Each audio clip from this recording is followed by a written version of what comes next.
My name is Steve Bland. Um, I'm bipolar type 1 um, with brain injury from where I killed myself about 4 years ago. And yeah, I don't remember most things. But when I was a kid, I never really had an uh, access to music other than Christian rock, gospel music, or classical.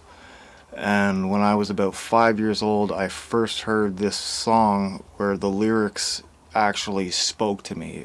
I might have been 5 or 6 or 7 or something. And it was the first time I heard a song where the music actually spoke to me, and that's what I'm going to play for you. Yeah, so how do you grow up? Where did you grow up? Here in Barrie. Okay. Yeah. Yeah, I was born here in Barrie, born and raised. My dad's a Brit. He's half British, half Dutch. My mom is French Canadian Métis with a little bit of incest. I'm product of yeah. My dad, he was born in 1946. Technically, it was illegal to be gay during his time.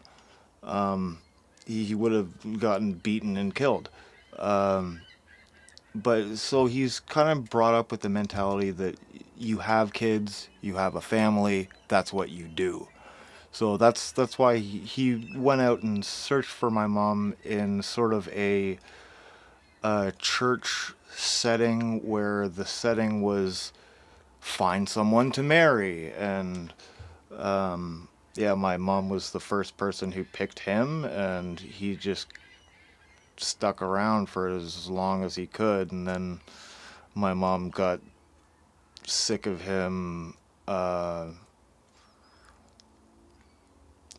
wanting to be with a guy rather than her. And so, yeah, they split. My great grandfather uh, my is also my grandfather. Does that make sense? Like my great grandfather uh, had sex with his daughter, and then that's the progeny from them. That's where my mom's side of the family comes from.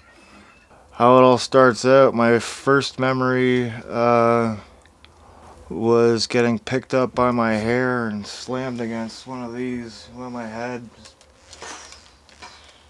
over and over. How old were you? I think I was about 3. So you mean during your childhood a lot of abuse?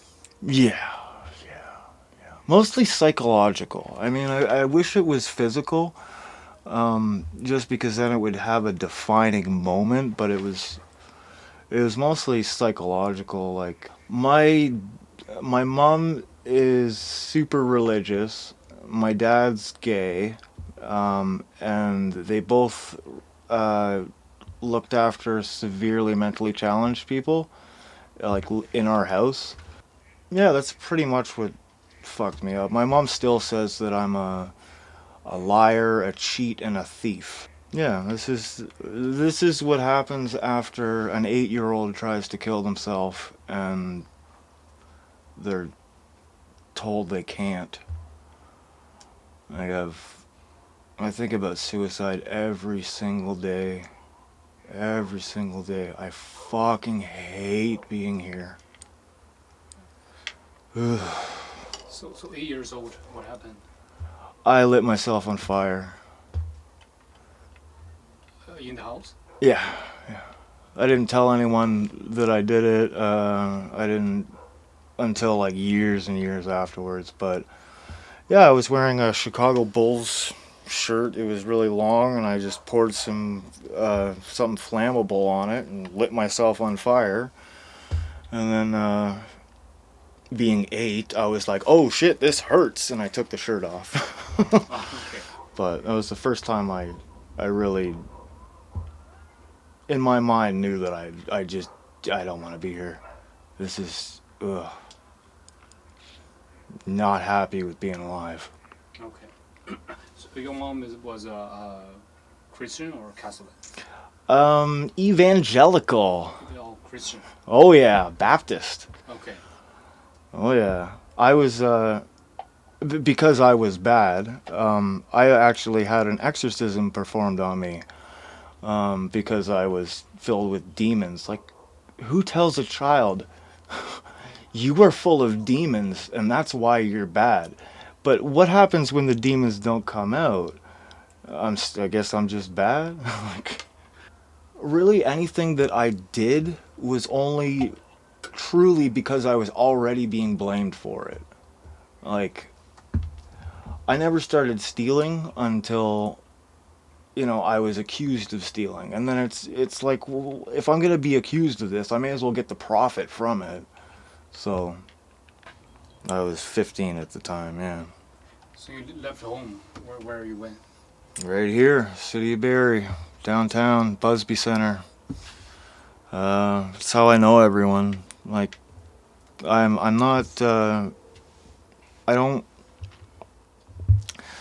I don't hang around much because I don't want. Because I know that part of a homeless lifestyle is detrimental. There's, people steal from you, and a lot of just dangerous situations that you get put in, and I try to stay away from that. But uh, in the same aspect, these are my people, like, and I'm theirs as well. Because of my like fucked up childhood, I always wanted to have a family and to be able to raise kids the way I wanted to, show them that I love them. So that's why I have three baby moms, because I just wanted to try. And didn't work. You rush into a relationship, and even if you don't rush into a relationship, people change. The best way I can describe it is like, your conscience, the voice that tells you not to do things. Yeah. Mine mine when I don't take my medication just repeats itself. You're worthless, you're hopeless, kill yourself, kill yourself, kill yourself. You're hopeless, you're worthless, and it just repeats over and over. And so So when's the first time you hear about that? Your conscience. it's hard to differentiate because I don't know any other alternative. Like, I don't know what it's like to have a normal conscience. But I'm gonna say 8 years old when I first tried to light myself on fire. That was the first time that I really listened into the voices or voice. Just, you know, but it's hard to ignore. It's really hard to ignore, especially because I live like this. It's Can I see maybe your childhood, lack of love or neglect? more neglect. Um, I don't have any good memories really. But does evangelical Christian always talk about love, love people, no Yeah, unconditional love? yeah. Is that no? Not unconditional. No, not by any means. Conditional, very much conditional. Conditional on whether you behave the right way. Well, I still continue to use drugs, but I have rules. And I've followed these rules strictly for over 8 years now. And I haven't, you know. So what is the rules? Rule number one, you can't do things every day. If you're gonna do a drug, you don't do it every day. If you're gonna do something 2 days in a row, then you have a problem. Rule number two is that you can't lie. If you are dishonest about your usage, then obviously you have something to be ashamed of, and you probably shouldn't be doing it to begin with. Rule number three, do not do any drug or anything if you're upset. trying to mask emotions is something that never works. It just compounds. Um, what are we at? Four. Rule number four. You need. It's kind of self-explanatory. You don't spend money that you don't have. That's the number one problem with most drug addicts is they will spend money they don't have, and then they end up homeless. Like I'm homeless, but it's because I can't really afford a room. I'm on ODSP, and like I make $1,200 a month, and 900 for a room leaves me 300 to live off of for the entire month. So fuck that. I'm just gonna sleep outside. Um, So very interesting. Those kind of a number, those four rules. Where this come from? Is it read from a book, or you just come up from your own conclusion? Trial and error. Yeah, just I figure out what's not working, like using every day. Some of it's common sense too. Like, But when you struggle with addiction, can you still follow the rules? oh yeah, I haven't swayed from the rules for six plus years, and in all honesty, I'll do some hard drugs, like heavy. I The one thing though is that I will not touch heroin. I've known way too many people who died. And I'm just gonna do it once, so I'm just trying it out. No, you're gonna be dead in a couple months, and they always were. So that's why I don't touch down.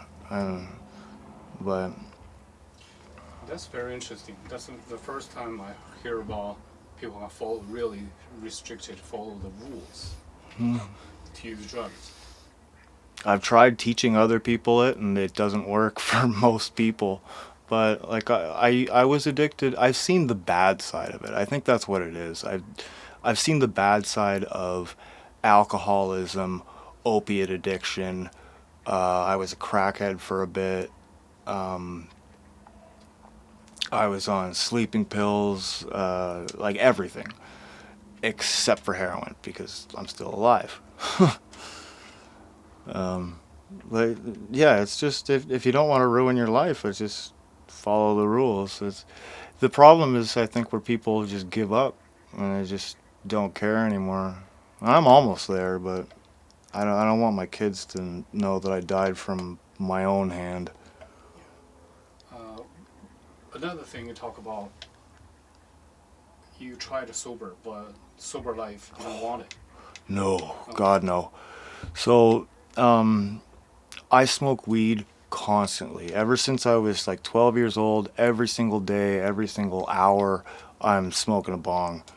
Um, and the one time that I did try and quit everything, even pot, I had repressed memories that I didn't know I had. The longest time I've ever spent completely sober, no pot, no alcohol, no nothing, was 6 months. And at the about the 6 month mark, I was having a conversation with my sister at the time, and she was a hardcore feminist, and she was talking to me about rape culture and how I was apparently whatever. She said the word rape culture, and it kind of clicked something in my head, and it reminded me, and I was like, shit, Jen, you remember raping me when you were when you were 8? She's like, oh, yeah, yeah. And then she stopped talking to me for, it's been 10 years now. She hung up the phone and just, nope. So right now, what do you think? What the meaning of life? The meaning of life, there is no meaning unless you give it meaning. Um, What is your definition? well, there is none. There's no meaning to life. There's just, it is. It's ontological. It just exists. We are here, and you can try and define meaning to it, but I mean, it's your own meaning. The best definition I think I've heard was life is an ongoing series of learning and redefining oneself. Does that make sense? Yeah, so we just keep finding ourselves, Yeah, just reflected from what we. you learn who you are, and Yeah. you learn your own tendencies, and you learn about the rest of the world, and it's just a pursuit of knowledge. I think purpose might be a better word. I think the purpose of life is to create a lasting moment to other people. Everyone dies. And one of my favorite quotes from Seneca, the Greek philosopher, is soon you will be dead and forgotten, and everyone you know will be dead and forgotten. And it's just like you're only the only thing that you really can do in life is create an everlasting memory for someone else. That's how we live on. That's to me the afterlife. That's we create memories for other people so that they will remember us, and in turn we live somewhat forever as long as we're remembered. And also, you said since 8 years old, you hear a sound says, "I'm not worth it." Yeah, So you're worthless. yeah. Yeah, So have you you're ever hopeless. loved someone? Oh yeah, I'd say I have. I love my kids. I've loved a lot of people that I've been with, even though Steve, they've. I couldn't see you from there. Oh, sorry. From, yeah, you love your kids. Yeah, I love my kids. I I'll do anything for them. So what is the meaning of love to you? Mmm. That's a great one. The meaning of love is caring about someone even though you don't want to. Even if it's more than just unconditional. It's at times you wish you would not care about someone, but yeah, infatuation is a great feeling, but it doesn't last. And love is something that lasts forever, whether you want it to or not.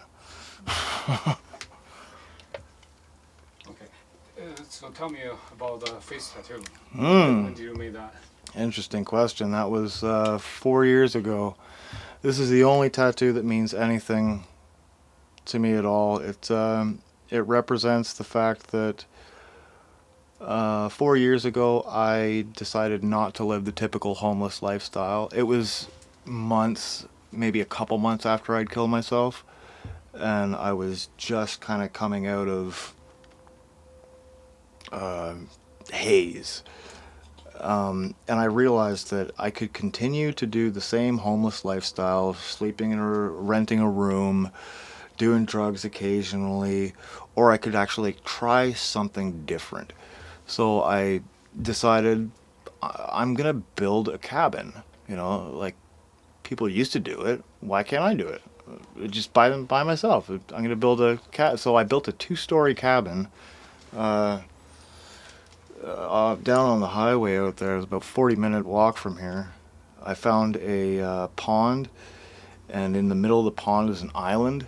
And yeah, I built a two-story cabin, and fireplace inside. I was sleeping upstairs. I had a pantry. It was great. And the tattoo was the best. It was the most happiest I've ever been in my entire life. Supporting Putting out really hard work, like chopping wood, hauling wood, getting logs, and it was the most rewarding experience I've ever had, and I lived more comfortably than I ever had. I was having steak dinners every 3 days, every like if I don't spend money on rent, I have $1,200 for groceries. Like, so that's quite a bit. And yeah, I was doing well, and it made me realize that I never ever want to have to slave away for someone else to be making more money than me ever again, when I can live comfortably, more than happily on my own, supporting myself. And I figured this is a good way to just put a foot in and step down and uh, do it. Now no one will now no one will hire me, and I have to work for myself. So right now you live on the island by yourself. I live close to there. I don't trust the cabin anymore. It's been 4 years, and although it's, I wish I had a picture. God. But do you think one day you can show me? Maybe it can be part of the story. Oh yeah, we could go there right now if you want. Yeah, I won't disclose the address. I won't No, that's disclose fine. anything. Yeah, you just I want to video it. But right now it's too dark. Maybe. Oh, true. Yeah. Yeah. Tomorrow. Yeah, sure, man. Yeah. Are you sure? Yeah, yeah, positive. I'm probably like one of the most easygoing people you'd meet. Like, I'm not like the people here who are fucking dangerous and shit. Uh, I'm not dangerous at all, only to me. Only to me. But yeah, I'll show you for sure. Because you are so creative, whatever music or stylish. So, you, do you ever want to do something like a masterpiece? So that's a great question too. Thank you for all these great questions. I love it. Um, uh, a masterpiece, I would say no, because there's nothing that I can fully define as this will be it. Um, I make things ongoing. I have to. It's honestly compulsive. That bike that you saw earlier, that was that used to be a $3,000 e-bike. But within a week, I had cut it in half, literally, like with an angle grinder, cut it in half, and I'm gonna make this work. And it didn't, and I had to figure something else out. But yeah, it's compulsive. I have to make everything that I use. I could customize this. I had a lighter that I was working on, but I lost the tube for it. All the stuff that I make is practical. It's like, it's not specifically for art. This was Do you have any dream or plan of the future? right now. I'm just taking it day by day. My dad's 76, and he's on his way out soon, and he said he'd leave me some money. So with that, I'm gonna take all of it and buy land. Because I've never had a place to be secure. And I want like building a cabin by myself. Maybe realize I can do it. I can live off the land comfortably, more than comfortably, happily. And yeah, that's my plan for when he's dead. But other than that, I'm just kind of day by day. Yeah, I think about killing myself every single day, but I Even don't. right now? Oh yeah. Oh yeah. On my best days, yeah, I have all my pills. Like, I've been saving up my. The first time I killed myself, I took 10,000 milligrams of Seroquel, and I'm still on Seroquel, and I've been saving up my pills since last March, so that I have enough, so that if I want to, I can kill myself. Just having that small amount of freedom to at least choose my own way out is very comforting, rather than just existing for the sake of it.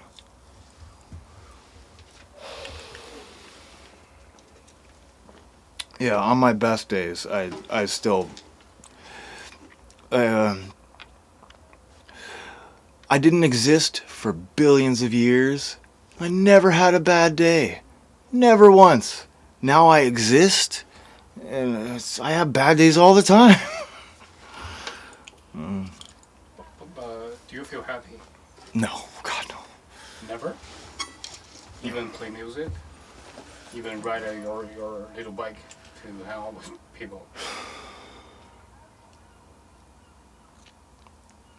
No, no. Never? I'm not happy at all. At all.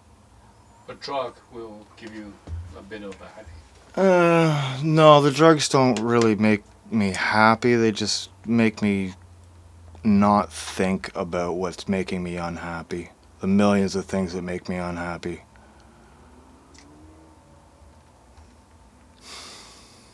I'm on a lot of antidepressants as well, and you just can't, like my family doctor once said, you can't take medication for a shitty life.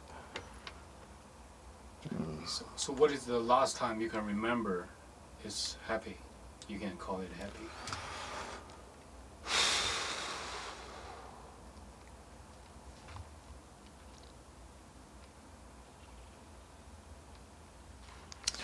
Right before my daughter was born. Which one? My only daughter. I have 5 kids, 4 boys and yeah, 4 boys and 1 girl. I think she's 10. Okay. We were 22, maybe 22, 23. Yeah, 24, 23. No, that doesn't sound right. Oh, I don't know. I don't know. That was the first time and only time you feel happy. Yeah, yeah. Yeah, when I was working and I was making good money and I felt like I was getting ahead in life, and I don't know, it just I've never really had a sense of independence. Um, so when I actually did get that, it was very, it felt like I was a person. You mentioned about especially a daughter is born makes you happy. Do you think you need a purpose? Hmm? I mean, you especially mentioned about your daughter is born makes you happy. Can I see you need a purpose of your life? Then will makes you happy. You Maybe.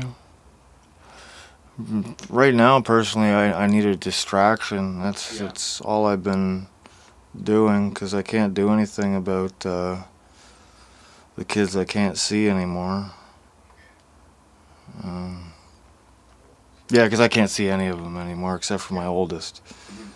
Because I had a mental break. My oldest son's grandfather and uncle got brutally murdered, and I was really close to them, and I just lost it. That's what got me hooked up with a good psychiatrist. But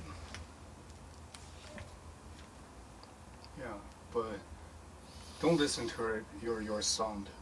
You are so interesting. You are so worth. You are worth it. Yeah.